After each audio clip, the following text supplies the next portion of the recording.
This video is sponsored by Conflict of Nations, a free online strategy game where you bring highly modern technology to the battlefield. You choose a real country and fight up to 128 other players by moving units across the map in real time. A game round can take weeks to complete, so long-term strategy is key to victory. You'll need to form alliances and construct all types of units, including tanks, jets, and submarines. But modern combat is about logistics as much as tactics, so you need to ensure an economic and technological edge over your opponents. What I like most about Conflict of Nations is that you can play with the same account on both PC, tablet, and mobile. That convenience sets it apart from other games. Now, using our link below, you'll get an exclusive gift: 13,000 gold and 1 month of premium subscription for free. The offer is only available for 30 days, so move fast. This is the Fujian carrier, leaving the dry dock at its launch ceremony outside Shanghai.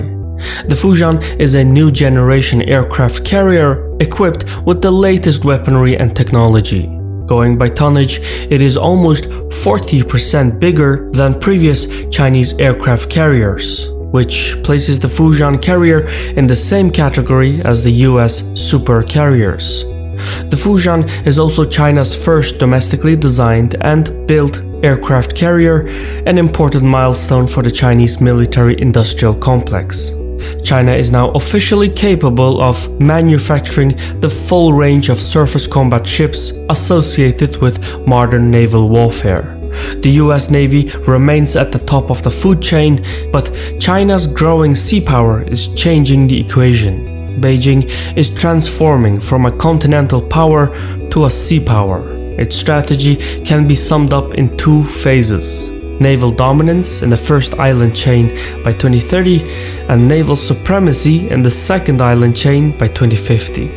As Beijing passes one milestone after another, alarm bells are ringing in Washington.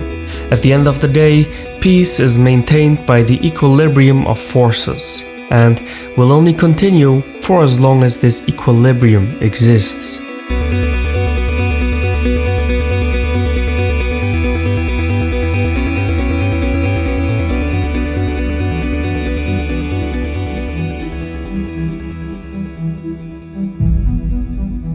The true measure of power is a blue water navy. It is also the surest guarantee of deterrence. About 40% of the global population lives within 100 kilometers of the coast. A navy capable of operating across the open oceans is a force of dissuasion. Governments tend to talk softly when the adversary can bring the machinery of war to their shorelines. Ergo, a powerful navy gives diplomatic leverage in negotiations, even if it is unintentional. A blue water navy also helps sustain commerce by sea. With globalization being the order of business, national supply chains stretch across oceans and continents. For China, that is especially distressing, since much of its trade goes by sea. A blockade by the Malacca Strait could inflict serious damage on the Chinese GDP. So the interplay between security and economy necessitates a blue water navy. China was reminded of this as recently as 1996. The US Navy sent 2 aircraft carrier battle groups near Taiwan, which at the time was preparing to hold its first democratic election. The carriers were the pinnacle of American supremacy, and the Chinese Green Water Navy withdrew to its coast. They stood helplessly by as Taiwan exercised its mandate. For Beijing, it was a turning point. Something had to be done.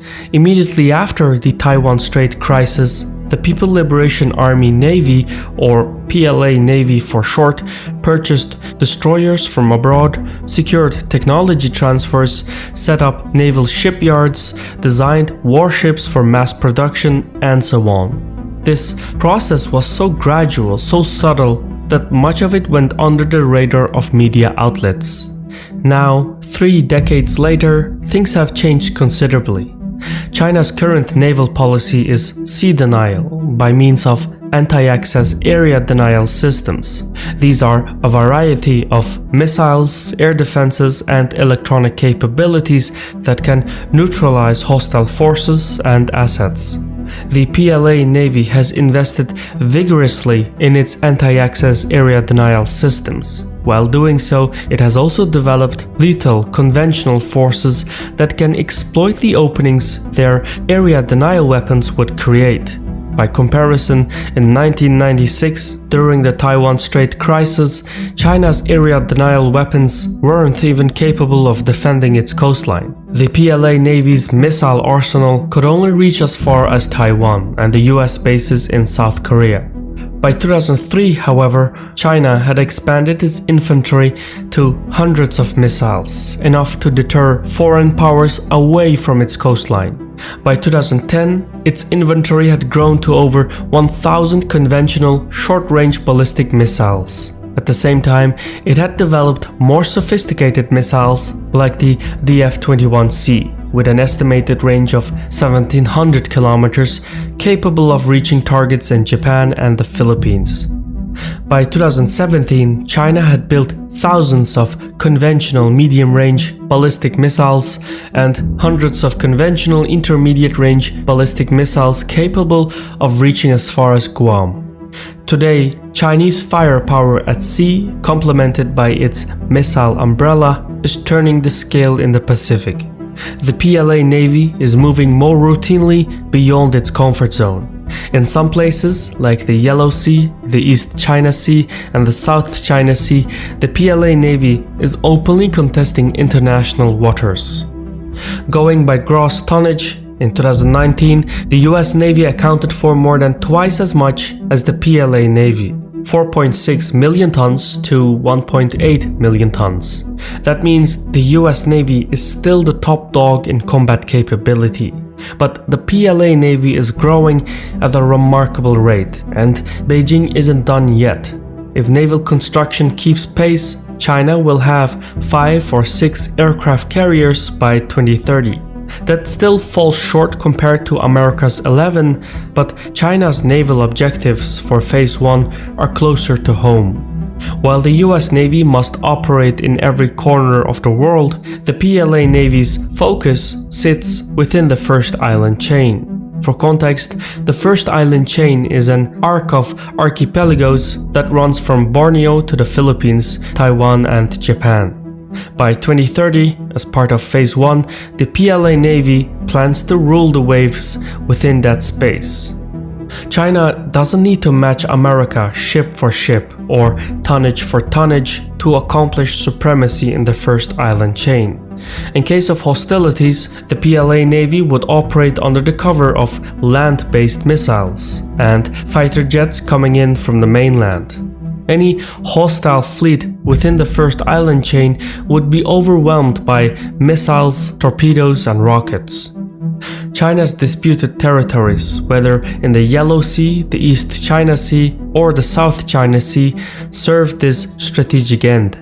Every island under Chinese control is another location for area denial weapons, which then push foreign navies out of what China considers its backyard. Through this strategy, Phase 1, China hopes to achieve naval dominance by 2030. Looking even further, by 2050, China is predicted to possess 10 aircraft carriers, considering the current rate of construction. Meanwhile, the PLA Marine Corps will have grown to 100,000 strong. In many ways, the PLA Navy will resemble the US Navy in capabilities. And, much like its American counterpart, China will likely start acting with impunity. That is how power affects policymaking. Beijing could test the boundaries of its surface vessels, aircraft carriers, and amphibious capabilities. The PLA Navy would likely operate across the Indian and Pacific Oceans. By 2050, China will also have expanded its logistics bases around the globe. It already has a base in Djibouti, and negotiations are currently underway to establish similar bases in Cambodia, Sri Lanka, and the Solomon Islands. By Phase 2, China will likely have an extensive list of bases which will be key to its power projection. If Taiwan is subdued by 2050, China will enjoy tactical advantage extending as far as the second island chain, which is a line of islands stretching from Japan to the islands of Micronesia. Guam in particular, a US territory located at the center of the second island chain, will become a strategic anchorage for power projection. Guam is home to thousands of US troops and hosts a naval base and an air force base. Both Beijing and Washington will look to replicate such military installations across the Pacific. Still beyond Guam is the third island chain, which runs through the center of the Pacific, with the Hawaiian Islands marking the most strategic points. By 2050, small pairs of Chinese vessels will likely start moving in and about America's backyard to demonstrate the freedom of navigation, just as pairs of American ships move into China's backyard. It will be a tit-for-tat between the US Navy and the PLA Navy, with the primary area of contention sitting somewhere between the first and second island chains. Meanwhile, in the Indian Ocean, the line running from Gwadar, the Maldives and Diego Garcia, and a parallel line running from Djibouti to Kenya to Mozambique marks the boundary for the next Chinese-American rivalry. These lines, dubbed the fourth and fifth island chains, have numerous strategic sites. Diego Garcia, a British territory, is one of the most valuable islands. It holds a large base and is likely to act as a point of anchorage for naval operations in the future. For its part, China seeks to use the String of Pearls network to enhance the number of ports available to Chinese vessels. Myanmar, Oman, Pakistan, Sri Lanka, Kenya, and Mozambique are some of the candidates that could host new Chinese bases. That said, China's expansion in the Indian Ocean depends and could completely unravel should India step up its naval game.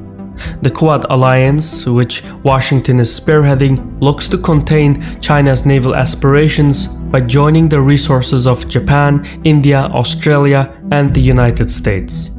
Quad, in one form or another, could play an indispensable part going into the future. For now though, the PLA Navy looks to prioritize sea denial in the first island chain while contesting control over the second island chain, while also probing the waters of the third, fourth and fifth island chains. China still has a long way to go before its 2030 and 2050 plans come into maturity, but nothing worth having was ever achieved without effort. I've been your host Shirvan from Caspian Report. If you haven't yet subscribed, now is a good time to do so. Just remember to click the bell icon to receive notifications. In any case, thank you for your time and Sarol.